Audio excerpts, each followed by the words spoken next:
संसदेमध्ये चालू असेल ते जनतेच्या पैशातूनच घेण्यात येतं. मग प्रत्येक वेळेला जनतेच्या पैशातून तुम्ही मजा मारायची, तुम्ही अय्याशी करायची, तुम्ही मोजमजा करायची आणि त्याचा फटका जनतेलाच बसत असतो. हे जनतेने का भोगावं? खरं तर या संसदेमध्ये कायदे बनवले जातात आणि कायदे बनवण्यासाठी आपण लोकांना पाठवतो. पण कायदा मोडणारेच लोक जर तिथे बसत असतील तर त्यांची संपूर्ण जबाबदारी त्या सभागृहाच्या अध्यक्ष सभापतींची आहे. नक्की ते जनतेतून निवडून आलेले आहेत, पण ते पैशाच्या जोरावर निवडून आलेले. ते प्रशिक्षित कार्यकर्ते नाहीयेत. संसद असो किंवा विधानसभेचे पवित्र सभागृह, जनतेच्या पैशानं चालणाऱ्या या अधिवेशनांचा प्रत्येक क्षण अमूल्य असतो. पण अधिवेशनाच्या काळात पक्षीय गोंधळ, घोषणाबाजी, बाकांवर चढणं, नियमभंग किंवा विरोधक आणि सरकार यांच्यातील सततचे संघर्ष यामुळे महत्त्वाचा वेळ वाया जातो आणि जनतेच्या किंवा समाजाच्या हिताचे मुद्दे चर्चिले जातच नाही. त्यावर कित्येकदा तोडगा निघतच नाही. एकमेकांवर आरोप प्रत्यारोप, टीका टिप्पणी, चहापानातच वेळ जातो. जनतेच्या प्रश्नांसाठी पुढच्या अधिवेशनाची वाट पाहावी लागते. हे नित्य नियमाचं झालंय. यंदाच बघा ना, याच अधिवेशनात मारामारांसारखेच प्रकार घडलेले आहेत. म्हणावं तितकं सगळं अजबच. बरं, अंदाजे 2.5 लाख प्रति मिनिट इतका संसद अधिवेशन चालवण्याचा खर्च होतो. तासाभरात हा खर्च तब्बल 1.5 कोटींवर जातो. महाराष्ट्र विधानसभेतील नेमका आकडा अद्याप जाहीर झाला नसला तरी तोही कोट्यावधींमध्येच असण्याची शक्यता वर्तवण्यात येते. यावर उपाय म्हणून कायद्यात नवी तरतूद करण्याची मागणी पुढे येते. या प्रस्तावानुसार जो पक्ष अधिवेशनात जाणीवपूर्वक गोंधळ घालून कामकाज थांबवेल त्याला त्याचा झालेला आर्थिक तोटा त्या पक्षाच्या पार्टी फंडातून वसूल केला जाईल. याला आधार देणारी मांडणी अशी आहे की महाराष्ट्रात आधीच सार्वजनिक आणि खासगी मालमत्तेची तोडफोड केल्यास त्याचा खर्च आयोजक पक्ष किंवा संस्थेकडून वसूल करण्याचा कायदा अस्तित्वात आहे. अधिवेशनातील जनतेच्या पैशाचा अपव्यय करणाऱ्यांवरही अशीच तरतूद का लागू करू नये असा प्रश्न उपस्थित होतोय. कायद्याचे तज्ज्ञ सांगतात अशा कायद्यासाठी नवीन अधिनियम आवश्यक आहे. अधिवेशनाचा वेळ वाया घालवणाऱ्या पक्षाची स्पष्ट ओळख, प्रति मिनिट किंवा तास खर्चाचा सरकारी दर, नोटीस वसुली आणि अपील प्रक्रिया, स्पीकर किंवा सभापतीकडून अंतिम निर्णय यांचा समावेश करावा लागेल. जनतेतून येणारी मागणी स्पष्ट आहे. जनतेच्या पैशाची किंमत ओळखली पाहिजे आणि जो वेळ वाया घालवेल त्यानेच त्याचा खर्च उचलला पाहिजे. जागृत महाराष्ट्र न्यूजने हा मुद्दा उचललाय. आता सर्वसामान्य नागरिकांची यावर काय प्रतिक्रिया आहे, काय भूमिका आहे जाणून घेतोय. आपल्या सोबत बाकर फाउंडेशनचे संस्थापक ऍडव्होकेट दीपक सोनावणे हे जोडले गेलेले आहेत. कायद्याचं बोल हे जागृत महाराष्ट्राचा हा विशेष कार्यक्रम आणि त्यामध्ये तुमचं स्वागत दीपक सर. बघा, खरं तर संसद होतं, त्याचबरोबर अधिवेशन होतात आणि त्यानंतर आपण पाहतोय की अनेक मुद्दे मांडले जातात, मात्र त्या मुद्द्यांवर तोडगा निघतच नाही. नाही, मला तरी असं वाटतं की कायद्यात अशी तरतूद करणं थोडं मुश्किल आहे, पण नियमावली बनवू शकतात. दुसरी गोष्ट आहे की संसदेत जेव्हा असा गोंधळ होतोय तर ते राज्यसभा असेल, विधानसभा असेल, विधान परिषद असेल किंवा लोकसभा, आपल्याकडे एक कायदा आहे की राज्यसभा आणि विधानसभेमध्ये ज्या गोष्टी घडतात, संसदेमध्ये ज्या गोष्टी घडतात त्याची संपूर्ण अधिकार ह्या त्या सभागृहाच्या अध्यक्षांच्या आणि सभापतींचे असते. अशा घटना गेल्या अनेक वर्षांपासून घडत आहे, कारण संसदेत गेलेली जी मंडळी आहे, लोकप्रतिनिधी आहेत, ते कुठल्या बॅकग्राऊंड मधून येतात हे आपल्या सगळ्यांनाच माहिती आहे. आणि पूर्वीचा एक काळ होता, म्हणजे 90च्या काळाच्या आधी एक चळवळीतले अनेक लोकप्रतिनिधी, कायदेशीर क्षेत्रातले लोक आज सभागृहात गेले होते, त्यामुळे त्यांची मांडणी त्या पद्धतीने असायची. पण आता आपल्याला दिसतंय की बिल्डरशाहीमधून, श्रीमंत कुटुंबातून किंवा ज्यांचा गुन्हेगारी पार्श्वभूमी असलेली लोक आहेत, अशी सगळी लोक जेव्हा सभागृहात जातात तेव्हा त्यांच्याकडून आपण तीच अपेक्षा ठेवू शकतो की ते अशाच पद्धतीने गोंधळ घालतील. खरं तर या संसदेमध्ये कायदे बनवले जातात आणि कायदे बनवण्यासाठी आपण लोकांना पाठवतो, पण कायदा मोडणारेच लोक जर तिथे बसत असतील तर त्यांची संपूर्ण जबाबदारी त्या सभागृहाच्या अध्यक्ष सभापतींची आहे आणि त्यांनी ती चांगल्या पद्धतीने हाताळली तर कदाचित त्याला एक वळण लागू शकतं. आपण नेहमी म्हणतो की वर्गामध्ये एखादा वर्ग शांत ठेवायचा असेल तर शिक्षकांसोबत आपण मॉनिटर सुद्धा ठेवतो आणि मॉनिटरची भूमिका ही खूप महत्वाची असते. तर सभागृहाचा मॉनिटर, सभागृहाची संपूर्ण यंत्रणा ही त्या सभागृहाच्या नेत्यांकडे असते आणि त्यांनी जर चांगल्या पद्धतीने सभागृह चालवण्याचा प्रयत्न केला, नियमावली कडक बनवली गेली आणि शिस्त पाळली गेली आणि दोन्ही म्हणजे विरोधी पक्षांना सुद्धा आणि सत्ताधारी पक्षांना सुद्धा समान न्याय दिला आणि समान संधी जर दिली तर मला असं वाटतं की ह्या गोष्टी कमी प्रमाणात होऊ शकतात. ते पूर्ण संपेल मी आता हे सांगू शकत नाही, पण कमी प्रमाणात होऊ शकेल. आणि या जागी वंचितांचे, शोषितांचे, पीडितांचे प्रश्न मांडले गेले पाहिजे. तर तिथे तसे प्रश्न मांडताना दिसत नाही, कारण ज्या बॅकग्राऊंड मधून लोक आलेत त्या पद्धतीचे ते प्रश्न ते गेले जातात. बसताना प्रत्येक आमदार आणि खासदारांना एक भीती असते तिथल्या अध्यक्ष आणि सभापतींची, ज्या सभागृहात ते असतील. आता ती भीती संपत गेली आहे. आणि अध्यक्ष आणि सभागृहातले जे प्रमुख आहेत, म्हणजे अध्यक्ष आणि सभापती यांनी जर कडक शासन जर केलं त्या ठिकाणी, तर मला असं वाटतं की ह्या गोष्टी घडू शकतात. दुसरी गोष्ट की अधिवेशनाच्या वेळी आमदार आणि खासदारांना बोलवलं जातं, पण अधिवेशनाच्या आधी सुद्धा या नवीन जे आमदार खासदार निवडून आलेले आहेत त्यांचं प्रशिक्षण होणं गरजेचं आहे. सभागृहात कशा पद्धतीने वावरणं गरजेचं आहे, ह्याचं ट्रेनिंग झालं पाहिजे. कारण हे कुठल्या ट्रेनिंग मधून आलेले कार्यकर्ते किंवा लोकप्रतिनिधी नाहीयेत. नक्की ते जनतेतून निवडून आलेले आहेत, पण ते पैशाच्या जोरावर निवडून आलेले. ते प्रशिक्षित कार्यकर्ते नाहीयेत. म्हणजे पूर्वीच्या काळामध्ये राष्ट्र सेवा दल असेल, राष्ट्रीय स्वयंसेवक संघ असेल की युक्रांत असतील, अशा अनेक संघटना संस्थांमधून घडलेली लोक सभागृहात गेलेली. आज तसं होताना आपल्याला दिसत नाही. त्यामुळे ती अपेक्षा आपण ठेवू शकतो. पण हे सगळं जर बदलायचं असेल तर संपूर्ण अधिकार आणि जबाबदारी हे त्या सभागृहाच्या अध्यक्ष आणि सभापतींची आहे. त्यांनी तशी कडक नियमावली बनवावी. पण हे नियम बनवत असताना विरोधकांना आणि सत्ताधाऱ्यांना दोघांना समान असले पाहिजे. नाहीतर मग फक्त विरोधकांवर जर ते केले तर मग प्रश्न गंभीर होऊ शकतो. आणि दुसरी गोष्ट ह्याच्यात मला असं दिसते की विरोधकांकडे अनेक प्रश्न आहेत. ते सभागृहात येऊ नये यासाठी सुद्धा वेगवेगळ्या पद्धतीने गोंधळ घातला जातो आणि त्या गोंधळातून मग अग्रेसिव्ह भूमिका होते आणि मग त्याची तोडफोड होण्याचे चान्सेस होऊ शकतात. आणि मग या सरकारी मालमत्ता म्हणजे ही आपली मालमत्ता आणि आपलंच नुकसान होतं. नमस्कार सर, जागृत महाराष्ट्रामध्ये तुमचं स्वागत. नमस्कार. तर आपल्यासोबत महाराष्ट्र क्रांती संघटनेचे अध्यक्ष पी.बी. कोकरे हे जोडले गेलेले आहेत. सर, माझा पहिला प्रश्न तुम्हाला असा की अधिवेशन चालतं, संसद चालतं, मात्र या संसदेत या अधिवेशनात खरं तर मुद्दे असे ठोस मांडले जात नाहीत, निर्णय घेतले जात नाहीत. मात्र दुसरीकडे पाहायला गेलं तर त्याचा तोटा जास्त होतो. नाही, आमचं सर्वसामान्याचं, मी एक चळवळीचा कार्यकर्ता आहे. त्यामुळे आमची सर्वांची हीच इच्छा आहे की ज्या आज ह्या संसदेमध्ये असतील, खासदार असतील, विधानसभेमध्ये आमदार असतील, यांना निवडून जनतेने जनतेचे प्रश्न सोडवण्यासाठी दिलेले आहेत.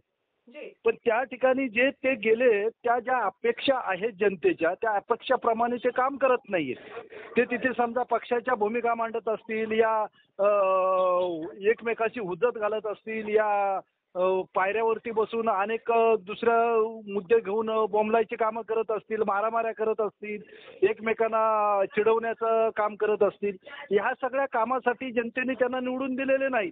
जनतेने ह्यासाठी निवडून दिले की आमच्या गोरगरीब सर्वसामान्य जो शोषित पीडित आहेत त्यांचे प्रश्न त्या ठिकाणी त्यांनी उपस्थित केले पाहिजे आणि उपस्थित करून तिथून येणारा जो निधी आहे तो सर्वसामान्य गोरगरिबांचा विकास करण्यासाठी आणला पाहिजे. पण अशा पद्धतीने कोणताही एकी आमदार किंवा एकीही खासदार काम ते करत नाही. त्या ठिकाणी जो जनतेचा पैसा आज लावला जातो तो सर्व वायफळ खर्च होतो त्यांच्यावरती.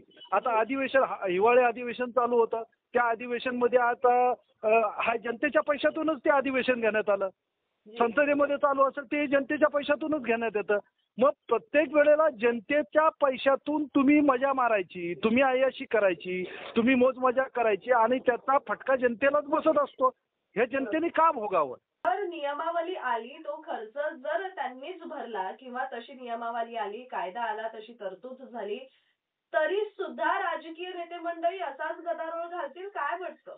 नाही मांडणार तेही, कारण कसं त्यांच्यावरती आलं तर कुठेतरी पक्षाची एक जबाबदारी म्हणून राहील ना.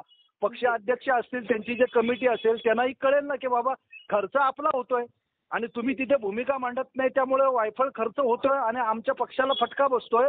त्यामुळे ते कुठेतरी कठोर भूमिका त्यांच्या बाबतीत घेतील ना. यांना एक शिस्त लागली जाईल. सध्या आपण पाहतोय की संसद झालं, अधिवेशन झालं आणि या अधिवेशनात अनेक मुद्दे मांडले जातात, पण या मुद्द्यावर ठोस निर्णय होऊ शकत नाही, गदारोळ होतो. जर आपल्या भारतामध्ये किंवा राज्यामध्ये आपण बघितलं की लोकप्रतिनिधी कायदा आहे 1951चा आहे, जो की अस्तित्वात आहे, जे की लोकप्रतिनिधींनी एक नियमावली ठरवल्याप्रमाणे काम केलं पाहिजे.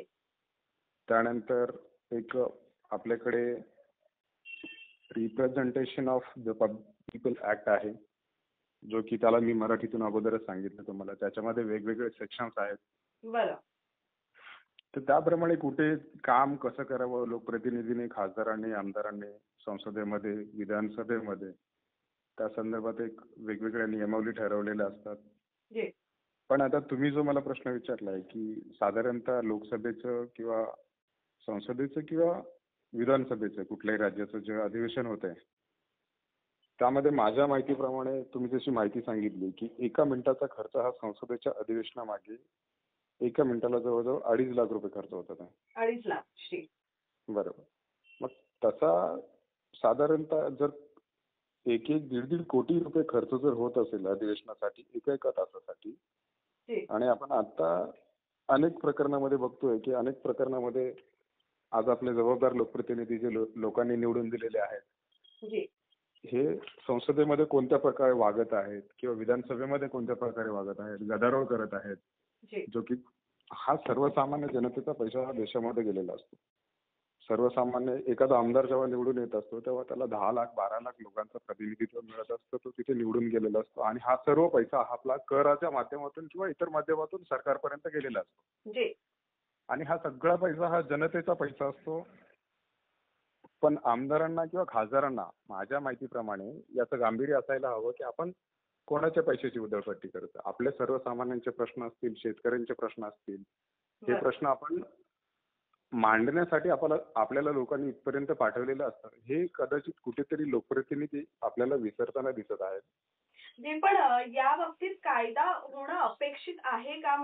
त्याच्यामध्ये कसं आहे मॅडम की कायदे आपल्याकडे अनेक कायदे आपल्याकडे चांगले कायदे अस्तित्वात आहेत. पण त्याचं पालन होताना कुठे अशा लोकप्रतिनिधींकडून कधी कधी आपल्याला दिसत नाही. याची मोठी बरं. खंत सर्वसामान्य जनतेला आहे. त्याचबरोबर मला देखील आहे की तुम्हालाही नक्कीच असणार आहे. पण स्पेशल ऍक्ट जे असतात किंवा एखादे राज्याचे कायदे जेव्हा बनत असतात, तयार होत असतात किंवा संसदेचे कायदे तयार होत असतात, असे कायदे करण्याचे अधिकार सर्वस्वी शासनाला, केंद्र शासनालाही असतात. राज्य शासनही करू शकतं. त्याचा पाठपुरावा करून त्याला मंजुरी देण्याचं काम राज्यपाल करत असतात किंवा राष्ट्रपती करत असतात. तर असे कायदे होऊ शकतात आणि ते कायदे भविष्यात अस्तित्वात यायला हवेत असं जी. माझं देखील म्हणणं आहे. तर आपल्यासोबत बोलण्यासाठी युवा अधिकारी स्वप्नील हे जोडले गेलेले आहेत. स्वप्नील, तुमचं स्वागत जागृत महाराष्ट्रमध्ये. तर आपण पाहायला गेलं तर अधिवेशन आणि त्याचबरोबर संसद होते, पण यामध्ये सर्वसामान्यांचे मुद्दे बाजूला ठेवून एकमेकांवर टीका टिप्पणी केली जाते, त्यातच वेळ वाया जातो. मात्र याच संसद अधिवेशन चालवण्याचा खर्च हा प्रचंड मोठा असतो.